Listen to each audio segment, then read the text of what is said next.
Computer programming सीखने की इस सीरीज़ के तीसरे वीडियो में आज हम समझेंगे कि कंप्यूटेशनल थिंकिंग और प्रॉब्लम सॉल्विंग के बीच में क्या डिफरेंस होता है।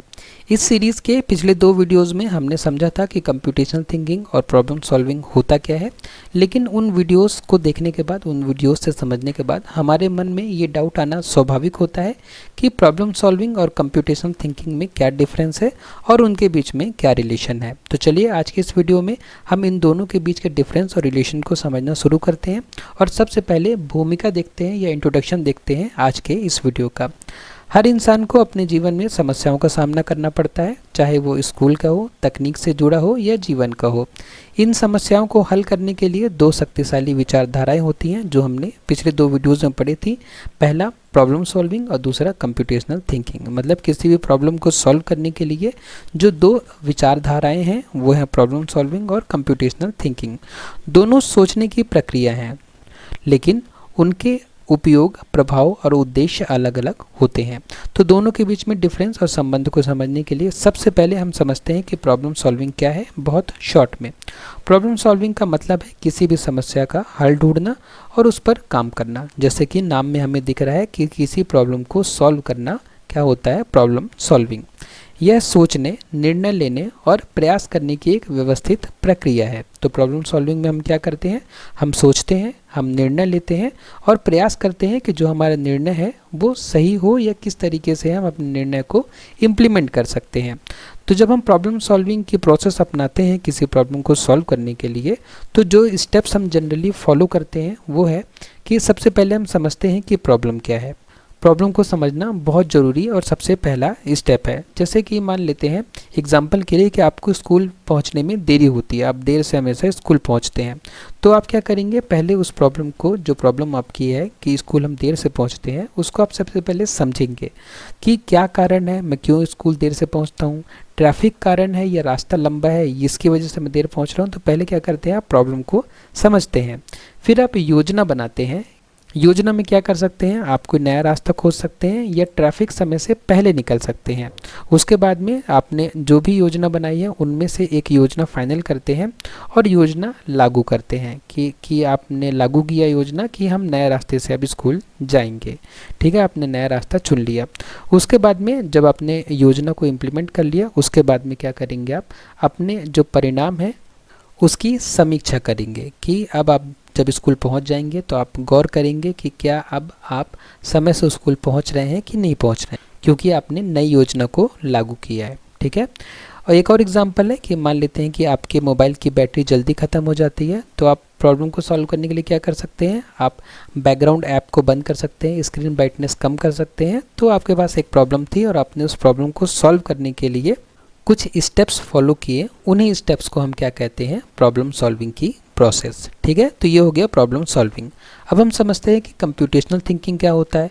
तो कंप्यूटेशनल थिंकिंग एक सोचने का तरीका है जिसमें हम किसी समस्या को इस तरह हल करते हैं कि कंप्यूटर या लॉजिक सिस्टम उसे आसानी से समझ और हल कर सके। तो कंप्यूटेशनल थिंकिंग में जब भी हम किसी प्रॉब्लम को सॉल्व करने के लिए सोचते हैं तो हम ये सोचते हैं कि जो हमारा सॉल्यूशन हो, उस सॉल्यूशन को हम कंप्यूटर में या किसी लॉजिकल सिस्टम में आसानी से इम्प्लीमेंट कर सकें। ठीक है, यहाँ पे हमारा जो सोचने का तरीका होगा वो कंप्यूटर के जैसा होगा, क्योंकि हम अपने सॉल्यूशन का उपयोग करके अपने कंप्यूटर के लिए एक प्रोग्राम लिखेंगे या अपने कंप्यूटर को हम समझाएंगे कि इस प्रॉब्लम को किस तरीके से सॉल्व किया जा सकता है। मतलब प्रॉब्लम सॉल्विंग को हम कह सकते हैं, प्रॉब्लम सॉल्विंग को हम कह सकते हैं कि ये जनरल टर्म है। जनरल टर्म मतलब कि सारी दुनिया की प्रॉब्लम को हम प्रॉब्लम सॉल्विंग से सॉल्व कर सकते हैं। ठीक है, आपके पास कोई भी प्रॉब्लम आए, किसी भी फील्ड की प्रॉब्लम आए, तो आप उसको प्रॉब्लम सॉल्विंग के स्टेप्स का उपयोग करके सॉल्व कर सकते हैं। लेकिन अगर आपके पास ऐसी प्रॉब्लम आती है जिसमें आपको लॉजिकल थिंकिंग चाहिए, ठीक है, लॉजिकल थिंकिंग चाहिए, ठीक है, और आपको उसके सॉल्यूशन को, आपके उस प्रॉब्लम के सॉल्यूशन को इम्प्लीमेंट करना हो किसमें, कंप्यूटर में, ठीक है, या किसी लॉजिकल सिस्टम में, तब आप यूज़ करेंगे कंप्यूटेशनल थिंकिंग का, कंप्यूटेशनल थिंकिंग का उपयोग करेंगे तब।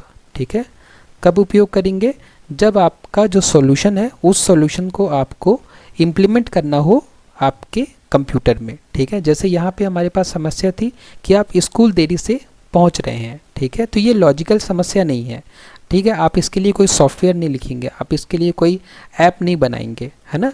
तो ये एक जनरल प्रॉब्लम है, इस जनरल प्रॉब्लम को आप सॉल्व करेंगे प्रॉब्लम सॉल्विंग के स्टेप्स से।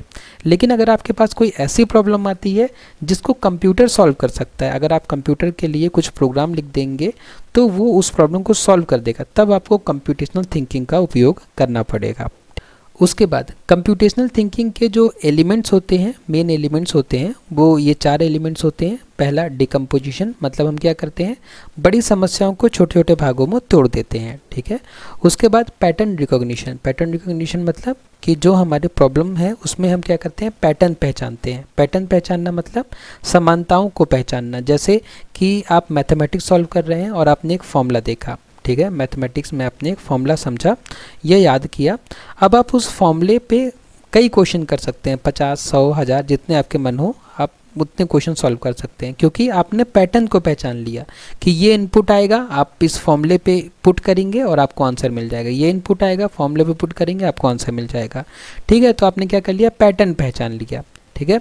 उसके बाद में एब्स्ट्रैक्शन आता है, जो कि कंप्यूटेशनल थिंकिंग का तीसरा एलिमेंट है। उसमें हम क्या करते हैं, ज़रूरी बातों पर ध्यान देते हैं, बाकी को अनदेखा करते हैं। जैसे शहर के नक्शे में केवल रास्ते और मुख्य स्थान को दिखाना। जैसे आपने मैप देखा होगा किसी भी जगह का, तो आपको रास्ते और जो कुछ फेमस स्थान है वो दिखाए जाते हैं। अगर आपको पूरी डिटेलिंग बताई जाए, सबके घर के नाम बताए जाए, ठीक है, सबके घर का पता बताया जाए, तो जो मैप होगा वो बहुत कॉम्प्लिकेटेड हो जाएगा, ठीक है। इसीलिए हम एब्स्ट्रैक्शन फॉलो करते हैं, हम वही डिटेल दिखाते हैं जो सबके लिए ज़रूरी होती है, ठीक है। उसके बाद जो चौथा एलिमेंट है कंप्यूटेशनल थिंकिंग का, वो है एल्गोरिथम डिज़ाइन, मतलब स्टेप बाय स्टेप हल करना। सुबह तैयार होने की जैसे प्रक्रिया होती है कि उठो, ब्रश करो, नहाओ और नाश्ता करो, तो इसको हम एक एल्गोरिथम कह सकते हैं, ठीक है। एल्गोरिथम क्यों, क्योंकि इसमें जो स्टेप्स लिखे हुए हैं ये स्टेप्स हमें इसी ऑर्डर में फॉलो करने होंगे। ऐसा नहीं हो सकता कि आप पहले नहा लो उसके बाद उठो, ठीक है, और ये पहले नाश्ता कर लो उसके बाद ब्रश करो। तो ये जो स्टेप्स हैं हमें इसी सीक्वेंस में फॉलो करने होंगे, और ये स्टेप्स हम बनाते इसीलिए हैं ताकि कंप्यूटर इन स्टेप्स को देखे और वो वैसे ही प्रॉब्लम सॉल्व करे जैसे हमने उसे कहा है। उसके बाद अब हम समझते हैं कि दोनों के बीच में रिलेशन क्या होता है, कंप्यूटेशनल थिंकिंग और प्रॉब्लम सॉल्विंग के बीच में रिलेशन क्या होता है। तो कंप्यूटेशनल थिंकिंग प्रॉब्लम सॉल्विंग का एक हिस्सा है, जैसे कि हमने यहाँ पे इस डायग्राम में समझा है कि कंप्यूटेशनल थिंकिंग प्रॉब्लम सॉल्विंग का एक हिस्सा है, ठीक है। मतलब कंप्यूटेशनल थिंकिंग जो है वो छोटा एरिया कवर करता है, प्रॉब्लम सॉल्विंग जो है वो वाइड एरिया कवर करता है, ठीक है।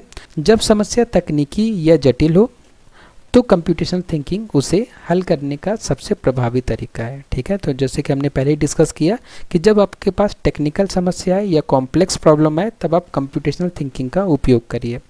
आप इसे इस तरीके से भी समझ सकते हैं कि प्रॉब्लम सॉल्विंग एक बड़ा लक्ष्य है। प्रॉब्लम सॉल्विंग क्या है, एक बड़ा लक्ष्य है, जैसे किसी स्थान पर पहुंचना। कंप्यूटेशनल थिंकिंग उस लक्ष्य तक पहुंचने के लिए एक विशेष प्रकार का वाहन या नक्शा है। तो हम ऐसा समझ सकते हैं कि प्रॉब्लम सॉल्विंग मतलब क्या होता है कि किसी बड़े लक्ष्य तक पहुंचना है। जैसे मान लीजिए कि आपको किसी स्थान पर पहुंचना है, तो वो हो गई आपको आपकी प्रॉब्लम कि आपको वहां तक पहुंचना है। अब पहुंचने के लिए जो आप तरीके अपनाते हैं, जैसे कोई वाहन हो गया या कोई नक्शा हो गया, तो वो क्या है, आपकी कंप्यूटेशनल थिंकिंग, ठीक है। एग्जाम्पल के लिए एक और एग्जाम्पल है, इससे हम इस बात को और अच्छे समझ सकते हैं कि अगर एक छात्र पढ़ाई का शेड्यूल बनाना चाहता है तो वह सोचेगा कि पढ़ाई कैसे करें। तो ये है प्रॉब्लम उसकी, ठीक है। प्रॉब्लम क्या है कि पढ़ाई कैसे करें। अब पढ़ाई करने के लिए वो क्या करेगा, वह हर विषय को बांटेगा, ठीक है, मतलब डिकम्पोजिशन। जरूरी टॉपिक्स चुनेगा, मतलब एब्स्ट्रैक्शन, और टाइम टेबल बनाएगा, मतलब एल्गोरिथम, ठीक है। तो उसने क्या उपयोग किया, कंप्यूटेशनल थिंकिंग उपयोग किया। तो इससे हमने क्या समझा, इससे हमने समझा कि प्रॉब्लम सॉल्विंग के अंदर ही हम कंप्यूटेशनल थिंकिंग को इम्प्लीमेंट कर सकते हैं, ठीक है। मतलब जो कंप्यूटेशनल थिंकिंग है वो प्रॉब्लम सॉल्विंग का सबसेट है, ठीक है।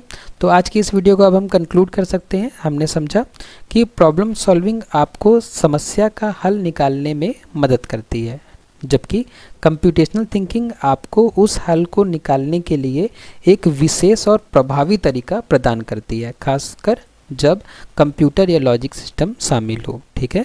तो जब आपको किसी प्रॉब्लम को कंप्यूटर से सॉल्व कराना हो तब हम कंप्यूटेशनल थिंकिंग का उपयोग करेंगे और जनरली हम उपयोग करेंगे प्रॉब्लम सॉल्विंग का।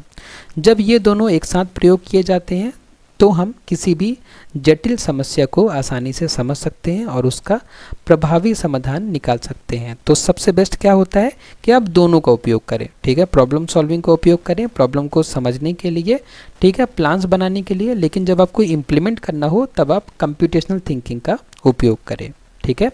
तो आज के इस वीडियो में बस इतना ही। अगर आपको भी इस नोट से पढ़ना है तो नीचे डिस्क्रिप्शन बॉक्स में लिंक दिया हुआ है, आप उस लिंक के माध्यम से इस नोट्स को डाउनलोड कर सकते हैं और खुद से भी पढ़ सकते हैं।